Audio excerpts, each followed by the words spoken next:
Alexandre Dubé. Aussi véridique et authentique que son information. J'ai une question pour vous deux. Benoît Dutrisac. Je suis là pour aider. Qu'est-ce qu'ils veulent, Mario? Mario Dumont. Une réduction de la tâche puis une augmentation de salaire. Ben, c'est cave. C'est des crapules. C'est cave, dire ça. Ils ont tellement tout. Non, ils ont déjà eu plus. La rencontre Dutrisac-Dumont. Fais un petit effort. C'est le témoin le plus attendu à la Commission sur l'ingérence étrangère. Enfin, on entendra le premier ministre Justin Trudeau. Benoît, Mario, bonjour à vous deux. Alors, Bonjour. Mario, tu t'attends à quoi de son témoignage? Ben, les autres ont mis la table, là, ces employés, parce que, tu sais, si on arrive dans la partie un peu plus crunchy, là, et donc, dans la dernière journée, on a entendu hier des gens de son entourage, sa directrice de cabinet, puis un de ses conseillers organisateurs principaux. Difficile de pas conclure qu'ils ont vraiment minimisé ça, là. Tu sais, les services de renseignement, ça vaut ce que ça vaut. Ils nous disent qu'il y a de l'ingérence sur certains de nos candidats, qu'on a des candidats qui reçoivent de l'aide du Parti communiste chinois. Et dans le fond, la vraie question à poser à Justin Trudeau, c'est auriez-vous réagi de la même façon si vous aviez appris qu'un régime étranger essayait de vous nuire plutôt que de vous aider? Dans le fond, c'est ça la question. Est-ce qu'il aurait dit aussi, ah ben là tu sais, pas vrai là, qu'un gouvernement d'un autre pays fait des quelques affaires dans notre pays, puis qu'on va tout virer à l'envers pour ça, puis est-ce qu'on fait vraiment confiance dans nos services de renseignement, puis tu sais, est-ce que si ça avait été un parti qui aide un gouvernement étranger qui aide les conservateurs, puis qui finance les conservateurs, plutôt que là l'inverse, là, tu sais, c'était un peu, il faisait tout le Parti communiste chinois faisait tout pour pas avoir un gouvernement conservateur au Canada. Mais si ça avait été tout pour faire élire les conservateurs ou pour faire des gens bêtes aux libéraux, est-ce que tout ce monde-là aurait eu la même réaction? Pour moi, c'est ça la question, là. Benoît? wow. Je suis certain que Justin Trudeau se pose même pas le quart de ces questions-là. Oh non! Vous avez beaucoup d'ambition ce matin, les amis, là. Pensez-vous vraiment que Justin... D'abord, oui, mais il y a aussi, sauf erreur, des candidats conservateurs qui ont été appuyés. Moi, ce que je me demande, c'est d'abord... Non. C'était tout pour les faire battre, là. Ouais, mais en tout cas, dans le Globe and Mail, il me semble, peut-être je me trompe, là. Mais moi, ce que je comprends pas, l'affaire que je comprends pas là-dedans, là, c'est d'abord la crédibilité qu'on accorde là, au SRS, là, qui est à peu près zéro au gouvernement puis au cabinet de Justin Trudeau. Ça, je trouve ça particulièrement dangereux parce que là, on parle de la Chine, mais excusez-moi, là, mais il y a d'autres pays qui sont très présents au Canada puis qui emmènent large auprès du gouvernement, qui font élire plus de députés que ce qu'ils représentent en proportion dans la population. Mais l'autre niaiserie que je me pose comme question, moi, c'est probablement moi qui comprends pas. Mais là, on dit que la Chine incitait des étudiants étrangers à aller voter pour le... Mais depuis quand les étudiants étrangers ont le droit de vote au Canada? Je comprends pas ça. Bonne question. Ouais. Non, mais on les encourageait à plus que ça. Benoît, on encourageait même à aller financer le parti. Puis on leur donnait de l'argent aux étudiants pour aller les financer. Puis on leur disait aux plus débrouillards d'entre eux, aux plus dégourdis, d'essayer de se faire embaucher, là, de se faire recruter comme travailleurs de campagne pour s'impliquer, là, pour voir ce qui se passe dans la campagne et peut-être même de se faire embaucher dans, éventuellement, le bureau de comté. Parce que si tu été un bon travailleur de campagne d'un nouveau député élu, ben, quand il va venir pour créer son bureau de comté, il aura besoin de 3-4 employés. Peut-être que tu vas être sur la courte liste, là, des personnes recrutées. Et donc, il y avait aussi il y a une notion d'influence, il y a une notion d'influencer l'élection, mais il y a une notion de positionner des pions, là. Donc, ils vont recevoir, tu sais, si tu travailles dans un bureau de comté, je comprends que tu n'es pas au bureau du premier ministre, tu ne seras pas au courant des derniers secrets d'État, mais tu vois passer toutes les affaires, les courriels internes du parti, tu sais, t'es dedans, t'as un pied dans la boîte, là. D'être bénévole pour un candidat, ça c'est une affaire, mais quand le CRS dit que la Chine avait incité des étudiants à voter pour la nomination de M. Dong au risque de perdre leur visa d'étudiant.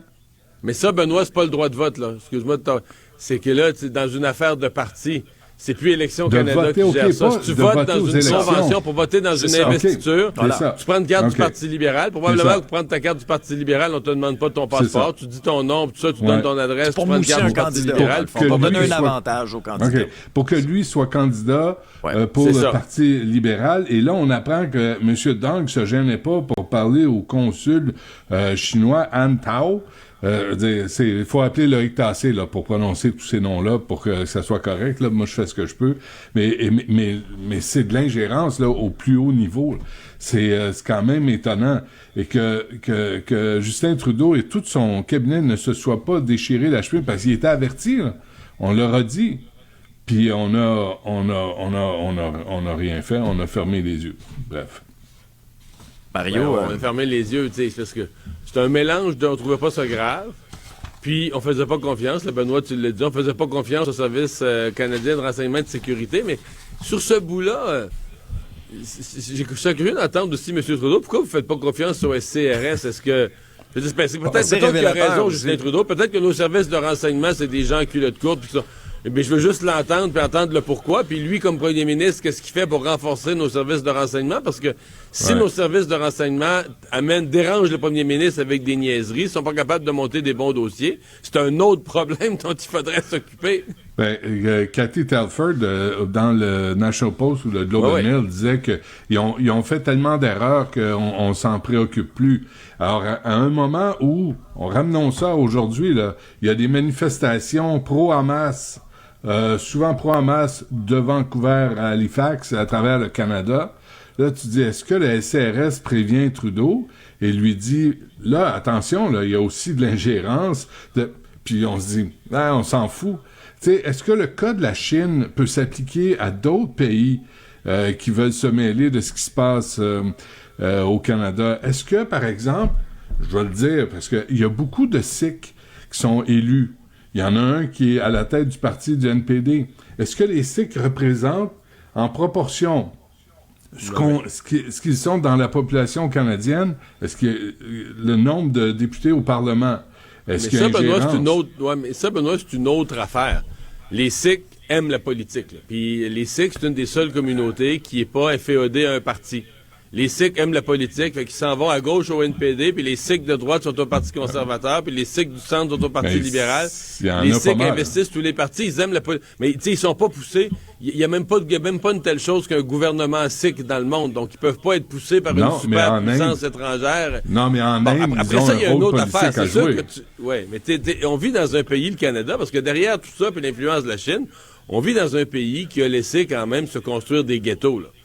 T'sais, dans certaines villes, tu as des communautés culturelles qui choisissent le député parce que c'est des communautés qui sont très, très, très représentées dans le même quartier. Peut-être que certains peuvent trouver ça bon, mais est-ce que dans la construction d'un pays, c'est souhaitable d'avoir des ghettos? De dire, OK, là, mettons, à Vancouver, dans tel quartier, c'est juste des gens d'origine chinoise. C'est tous des Canadiens d'origine chinoise. Ça fait que la campagne électorale, c'est pas... Moi, je suis pas si sûr que ce soit une bonne chose. Je comprends que c'est un réflexe naturel, les gens se regroupent. Mais est-ce que ça témoigne pas d'une immigration trop rapide où l'intégration se fait très partiellement? Là, ça, je me pose quand même la question. Mais en ce qui a trait au Sikh, il faut voir c'est quoi notre rapport avec l'Inde.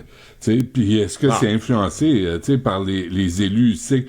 Il me semble que si t'es à la tête d'un pays comme ça, tu dois prendre ces avertissements au sérieux. Puis tu dois tasser ta bande dessinée de Peanuts, là, ce que Justin Trudeau doit lire jour après jour, puis de lire les dossiers, là, puis t'assurer que tu as bien compris, puis que tu prends des bonnes décisions. Bon, l'autre dossier qui va retenir l'attention, Mario, à Ottawa, c'est la question du serment du roi, une question, nous, qu'on a réglée au Québec, mais il y aura un vote aujourd'hui. Il y aura un vote aujourd'hui sur le serment roi. Hey, écoutez bien, là, il y a quelque part où il faut voir ça comme l'extension de la poursuite de l'extension de ce que fait Paul Saint-Pierre Plamondon. Tu sais, regarde ça sous tous les angles, il a semé quelque chose. Tu sais, au départ, moi, cette affaire-là de serment au roi, je dois avouer, moi, que je suis pas... que je suis zéro royauté, ça m'intéresse pas, je lis même pas là, leurs affaires matrimoniales de la famille royale, je m'en sac. Mais en même temps, je dépenserais pas beaucoup d'énergie pour des motions. Tu sais, moi, je l'ai prêté le serment, là, puis je me suis pas senti souillé, là, je veux dire, je l'ai fait 5 fois pour siéger à l'Assemblée nationale, puis je sais pas, je me regarde, je suis pas si souillé que ça, j'ai l'air correct, là, tu sais. Fait que, non, mais c'est pas quelque chose qui m'a fatigué. Mais là, t'avais pas du purel en sortant, là? Non, mais je dois avouer que Paul Saint-Pierre Plamondon, ça finit plus. Là, aujourd'hui, remarquez que ça passera pas. Je pense pas que ça va passer. Les conservateurs vont voter contre parce qu'ils aiment les symboles monarchiques, puis il va y avoir assez de libéraux qui vont voter contre quand la motion va être rejetée. Là, mais en tout cas. Mais là, tu dis, d'un côté, tu dis, quelle niaiserie, parce que, tu sais, ce que plusieurs libéraux disent, c'est on a tellement de choses à gérer. Tu sais, moi, j'imagine les gens, là, qui ont le loyer, l'épicerie, tu sais, à l'école, à l'hôpital, tellement d'affaires à gérer. Puis là, tu vois qu'à Ottawa, ils vont voter sur le serment au roi pour Fripouille premier. Là, tu dis, vraiment, vous avez rien d'autre à faire de votre vie. Puis moi, je me disais, au moins, si tu veux avoir un impact là-dessus parce que t'es acadien, puis t'en as contre la royauté, puis je comprends ça, là. Mais débarrassons-nous de Mary Simon. Faisons des véritables gestes. Le symbolisme là, face au pragmatisme, à un moment donné, en temps de crise, c'est zéro pied de barre. Fait que appliquez-vous à réduire ce que moi j'avais fait comme pétition. On en est où avec ta pétition, là, d'ailleurs? Ah ben, c'est réglé, ça a été présenté, puis personne, tu sais, il y a eu comme 10 000 signatures. Mais c'était pour aussi souligner le fait que Mary Simon dépense comme une psychopathe avec notre argent et qui a reçu une augmentation de salaire rendue à 342 000 à se fouiller dans le nez puis à apparaître puis à pas parler français. C'est scandaleux. Si René Arsenault veut faire quelque chose... Soit juste, là, elle apprend le français. Elle a promis qu'à la fin de son mandat, quand ça servira plus à rien, à la fin de tout ça... C'est vrai? Excusez-moi, là, j'ai l'air méchant, mais c'est ça qu'elle a dit. Mais elle a dit qu'à la fin de son mandat, elle va parler français. Fait que c'est comme un joueur de water polo qui dit, moi, à la fin de la saison, je vais savoir nager. Ah, parce qu'elle sait pas se dire caviar et champagne en français. C'est ça, c'est ça. C'est les son mêmes problème, mots, là. T'en sors des faciles, c'est je le même mot en anglais. Mario, je suis pas niaiseux, il y a des limites. Mais c'est quand même. Tu lui donnes une chance, c'est gentil. Caviar! Champagne, Madame Simon. Champagne, I can say that fucking thing.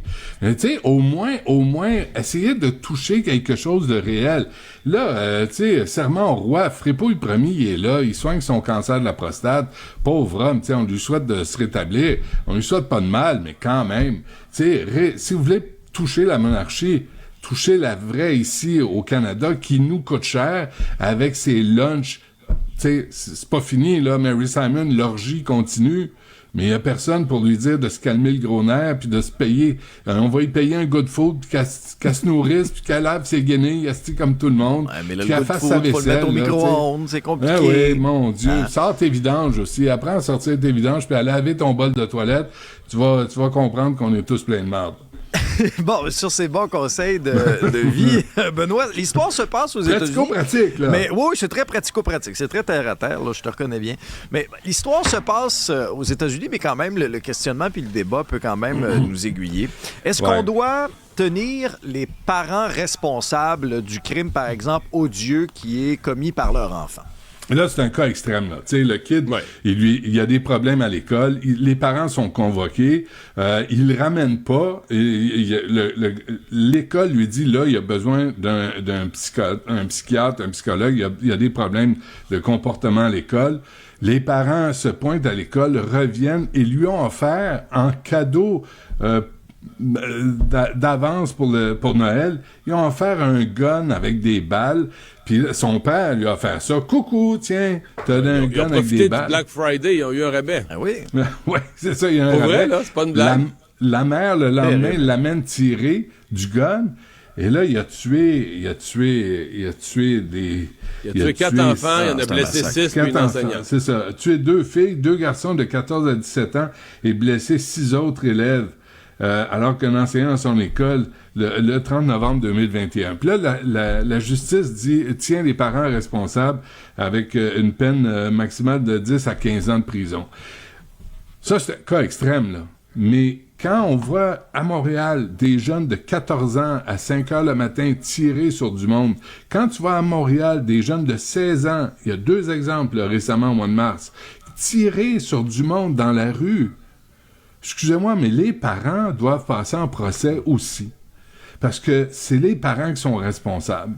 Puis s'ils sont pas capables de gérer leurs enfants, ben qu'ils appellent la DPJ, qu'ils appellent la police, mais qu'ils laissent pas ces enfants-là déchaînés en société, sans surveillance, à risquer la vie.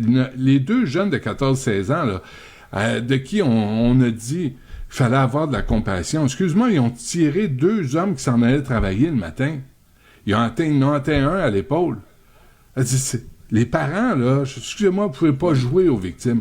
Vous devez être responsable de vos ados, surtout quand ils commettent des crimes légers ou lourds. Mais là, il va falloir que ça change, parce que sinon, il n'y a jamais de conséquences. Jeudi passé, Benoît, on monte pas loin, juste jeudi passé, là, c'est un itinérant qui a été battu à coups de bâton, rachevé, il est survécu, là, mais rachevé à coups de couteau, poignardé.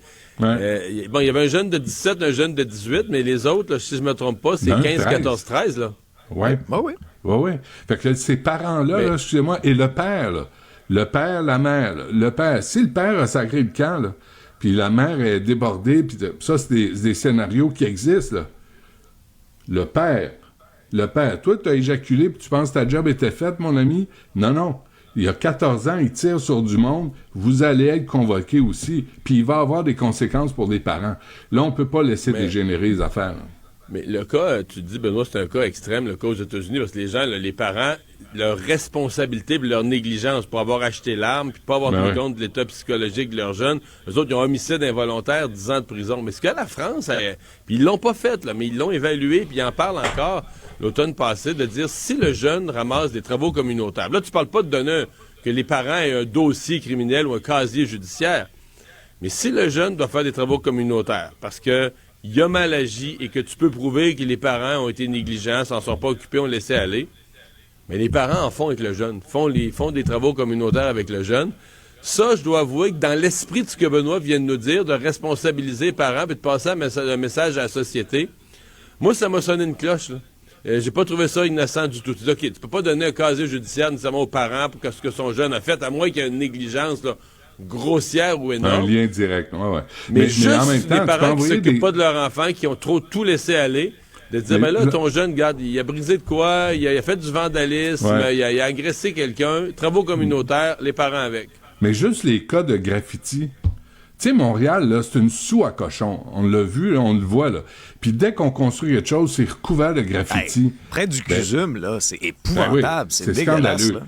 Là. Excuse-moi, là, mais les parents vont aller torcher l'œuvre de leur chérubin, eux autres aussi. Mais nous, à Montréal, on se dit, regarde, il y a des fonctionnaires payés pour ça. Fait que c'est l'ensemble des contribuables qui payent pour ramasser la merde d'une petite minorité. Amende de 100 $, et si tu fais ça sur une propriété privée, une lettre d'excuse. Sérieusement, là. Fait que moi, je pense qu'il est temps que ça change. Il est temps que les parents aillent torcher les graffitis, ramassent les factures quand il y a eu vandalisme et qu'ils soient tenus responsables quand il y a eu des crimes contre la personne. Juste avant qu'on se quitte, là, juste m'assurer, là, au lendemain de l'éclipse. Est-ce que vos yeux sont corrects, Mario? 10 sur 10? J'ai tellement ri quand j'ai ri. Faut pas rire. Quand j'ai vu la manchette hier qu'il y avait eu, on parle de peut-être une centaine ou une cinquantaine de consultations chez des ophtalmologistes puis tout ça. Puis je me disais, je vais prendre le blanc. On aurait dû le dire dans les médias. On aurait dû le dire, fallait pas regarder l'éclipse. Non, mais moi, quand je vois ça, je pense, excusez-moi d'être méchant, il y a des gens qui nous écoutent qui l'ont regardé, mais tu sais, je veux dire, tu sais que maintenant, t'achètes une scie à chaîne, là, pis c'est écrit de pas toucher à la lame pendant qu'elle tourne, hein? Un café, attention, c'est chaud. Sur le contenant.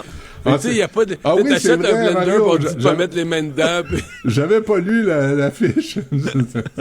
Non, mais là, c'est parce qu'il faut être un peu cabochon, là, tu sais. Puis effectivement, ça a été dit partout, ça a été écrit partout. Puis tu sais, la base, là, même quand t'es tout petit, regarde pas le soleil. Essaye de comprendre. Regarde pas le soleil, puis il va m'enfoncer tes yeux. Mais là, tu le dis, puis les gens le regardent pareil.